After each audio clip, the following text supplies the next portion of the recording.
Good morning. Good morning. Thank you for being here. We have a special announcement to make, and we are certainly glad for your presence. Maybe at every press conference you don't open with prayer, but I'd like for us to do so. We have a prayer that was written by our own Sister Denise, and on the occasion is a celebration of our 175th year that we're celebrating jointly with the Sisters of Providence. It's no small thing to be in existence for 175 years, so we've been thinking about it for a year. So please join me. O Holy One, I pray in gratitude for St. Mother Theodore and her companions who established a home at St. Mary of the Woods. I am grateful for all those who followed in their footsteps and committed themselves to furthering your designs. I pray for the grace to build on their legacy as so many have done throughout the world. May all who are rooted in the charism of Providence be faithful to the path marked out for this place and time. May we journey into the future with confidence in the providence that so far has never failed us. Amen. It has been a momentous year for St. Mary of the Woods, both for the Sisters of Providence and the college. Celebrating 175 years gives you an occasion to look back and think about what has been. It gives you an occasion to look at where you are currently and all around you, and it especially gives you an occasion to dream forward into the future. And so we have. The Board of Trustees have been an important part of this looking forward. Throughout the full year worth of board meetings in October, February, and May, the Board of Trustees were engaged in a thoughtful dialogue, a discernment process, and strategic thinking about the future of St. Mary of the Woods College. We examined everything from our own history to national research and statistics, and we learned some things. We learned that fewer than 2% of young women will consider even visiting a single-gender institution. And so as a women's college, that becomes disconcerting to us because we value a women's mission and empowerment of women, and yet we knew and learned that we're not 98% of women that we were never going to touch and have a chance to affect. We also thought about the single-gender experience that we've experienced for 170 years and how real and special it is. It truly has empowered women. If you think about 1840, young girls were not being educated in the Wabash Valley. And when Mother Theodore came, they were.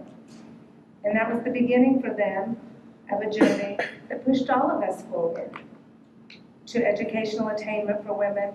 And so the college continued to push forward, offering college courses at first and then becoming fully an institution of higher education about the turn of the century, offering degrees and majors that weren't available to women in any other programs, such as journalism, we were the first school to do that. Innovative things that were done, all for the good of women. So the experience of St. Mary of the Woods College is a real one, and yet one not well attended in recent history. Since the early 1970s, the college has struggled to get enough students here to make the programs self-sustaining. And so we've done other things. We've branched out. We're the second college in the country to offer distance education. We've added graduate programs. The graduate programs were coeducational from the beginning. The distance education program became coeducational in 2005.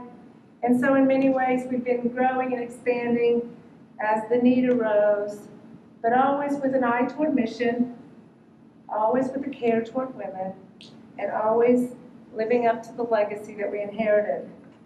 Today is no different. We are about to move forward in a new way, and I'm going to quote Jean Nerley. Jean wrote this in April of 2005. There are two approaches to educating women for leadership roles. The first is teaching women in a single-sex environment. The second is teaching women and men about women's roles and modeling for them the value of women's leadership. The second method is rarely practiced in institutions established by men. It presents a new and important role for colleges founded and sustained by women. And so it was with this year-long of debate and deliberation and discernment, it is with Sister Jean's quote leading us toward a new mission or a new way to fulfill our existing mission, that the Board of Trustees voted unanimously for St. Mary of the Woods College to open its doors to men in all programs. So we will no longer be a single-gender institution.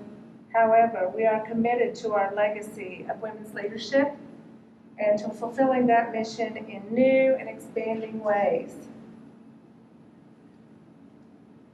The timeline I've been asked about, we can immediately begin accepting applications for men as day students or commuter students.